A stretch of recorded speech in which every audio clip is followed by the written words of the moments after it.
കേരളത്തിൽ ഒരുപാട് premium real estate പ്രോജക്റ്റുകൾ ഉണ്ട്. കേരളം ബിൽഡേഴ്സിന് അറിഞ്ഞ ഒരു നാടാണ്. അപ്പം അതിൽ നിന്നും വ്യത്യസ്തമായിട്ട് എന്ത് നിക്ഷേപ സാധ്യതകളാണ് പറുദീസ? ഇതിൻ്റെ ഒരു മേജർ ഫാക്ടർ എന്ന് പറയുന്നത് നമ്മളിപ്പോൾ ഈ പറയുന്ന ഒരു ലക്ഷൂറിയസ് ഫെസിലിറ്റീസ് ആൻഡ് അമ്യൂണിറ്റീസ് നമ്മൾ സംസാരിച്ചപ്പോൾ എല്ലാവരും ചിന്തിക്കുക ഇതിൻ്റെ കോസ്റ്റ് എത്രയാവും എന്നുള്ളതാണ്. അപ്പോൾ എന്തുകൊണ്ട് പരിയാരം പോലുള്ള ലൊക്കേഷൻ എന്ന് ചോദിക്കുന്നതിൻ്റെ പ്രസക്തി അവിടെയാണ്. അപ്പോൾ നമ്മുടെ ഒരു വൺ ഓഫ് ദി USP ആയിട്ട് നമ്മൾ പറയുന്നത് ഈ ക്വാളിറ്റി ലൈഫ് സ്റ്റൈലിനെ അഫോർഡബിൾ ആക്കുക എന്നുള്ളതാണ്. അല്ലെങ്കിൽ വേറൊരു ടാഗ് ലൈനായിട്ട് നമ്മൾ പറയുന്നത് ലൈഫ് സ്റ്റൈൽ റീഡിഫൈൻഡ് എന്നാണ്. അല്ലെങ്കിൽ ലോക്കലി ഇൻ്റർനാഷണൽ എന്നൊക്കെ പറയുന്ന ഒരു മോഡിലേക്ക് വരുമ്പോൾ എല്ലാവരും ചിന്തിക്കുന്നത് ഇതുപോലുള്ളൊരു പ്രൊജക്റ്റ് ഇപ്പോൾ കൊച്ചിയിലോ അല്ലെങ്കിൽ തൃശ്ശൂർ ടൗണിലോ ആണെങ്കിൽ it will cost 2 crore 1.45 crore അല്ലെങ്കിൽ ഒരു 2 crore എബവ് എന്നുള്ള രീതിയിലാണ്.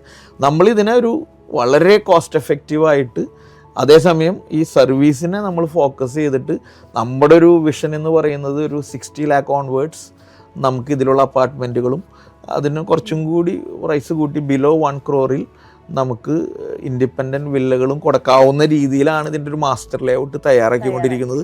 അത് അഗെയിൻ അപ്രൂവലിന് പോയി നമ്മളതിൻ്റെ ഒരു ഫൈനൽ കോസ്റ്റ് നമ്മൾ ഇട്ടിട്ടില്ല.